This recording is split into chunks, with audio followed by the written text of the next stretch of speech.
നമ്മുടെ നാട്ടിലില്ലാത്ത ബിസിനസ്സിൻ്റെ പാർട്ട് 2. പുറത്ത് വളരെയധികം ട്രെൻഡിങ് ആയിട്ടുള്ള ഒരു ബിസിനസ് നമ്മുടെ നാട്ടിൽ എങ്ങനെ തുടങ്ങാം എന്നുള്ള കാര്യമാണ് ഞാൻ ഈ വീഡിയോയിലൂടെ പറയുന്നത്. അപ്പോൾ ഫുള്ളായിട്ട് വാച്ച് ചെയ്യാം. ഇതൊരു ഫുഡ് റിലേറ്റഡ് ബിസിനസ്സിനെ കുറിച്ചാണ് പറയണതെന്ന് മിക്കവാറും ആൾക്കാർക്ക് മനസ്സിലായിട്ടുണ്ടാവും. പക്ഷേ ഇത് എന്താണ് ഫുഡ്, എന്താണ് റോ മെറ്റീരിയൽ എന്ന് മനസ്സിലായിട്ടുണ്ടാവില്ല. ഇത് നമ്മുടെ നാട്ടിലത്തെ പഴം കൊണ്ട് അല്ലെങ്കിൽ ബനാന ഫ്രോസൺ ചെയ്തിട്ട് അതുകൊണ്ട് ഉണ്ടാക്കുന്ന ഒരു ഡെസേർട്ടിൻ്റെ ബിസിനസ്സാണ് ഞാൻ പറയുന്നത്. ഇത് നിങ്ങൾക്ക് വളരെ ചെറിയ ഇൻവെസ്റ്റ്മെൻറ്റിൽ തുടങ്ങാൻ പറ്റിയ നല്ലൊരു ബിസിനസ്സാണ്. ഒന്നെങ്കിൽ ഇതിനായിട്ടൊരു സ്റ്റാൾ നമുക്ക് ഇടാൻ പറ്റും. അതല്ലാന്നുണ്ടെങ്കിൽ ഓൾറെഡി നടന്നുകൊണ്ട് നിൽക്കുന്ന നിങ്ങളെ ഐസ്ക്രീമിൻ്റെ ഷോപ്പിലേക്ക് ഇതൊരു പുതിയൊരു മെനു ആയിട്ട് ആഡ് ചെയ്യാൻ പറ്റും. ഇപ്പോഴത്തെ ഈ സോഷ്യൽ മീഡിയേൻ്റെ കാലത്ത് എല്ലാ കസ്റ്റമേഴ്സിനും അവരുടെ പ്രൊഡക്റ്റിൽ ഒരു കസ്റ്റമൈസ്ഡ് സംഭവം കൊണ്ടുവരാൻ ഭയങ്കര ഇഷ്ടമാണ്. അപ്പോൾ അതിന് ബെസ്റ്റ് ഓപ്ഷനാണ് ഈ സംഭവം.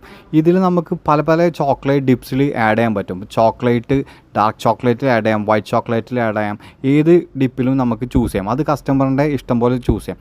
അതേപോലെ തന്നെ അതിൻ്റെ ടോപ്പിങ്സിലും നമ്മൾ വെറൈറ്റി കൊണ്ടുവരാം. അപ്പോൾ ഇതേപോലത്തെ വെറൈറ്റി ആയിട്ടുള്ള ബിസിനസ് ഐഡിയാസിന് വേണ്ടിയിട്ട് എൻ്റെ കൂടെ കൂടിക്കോ.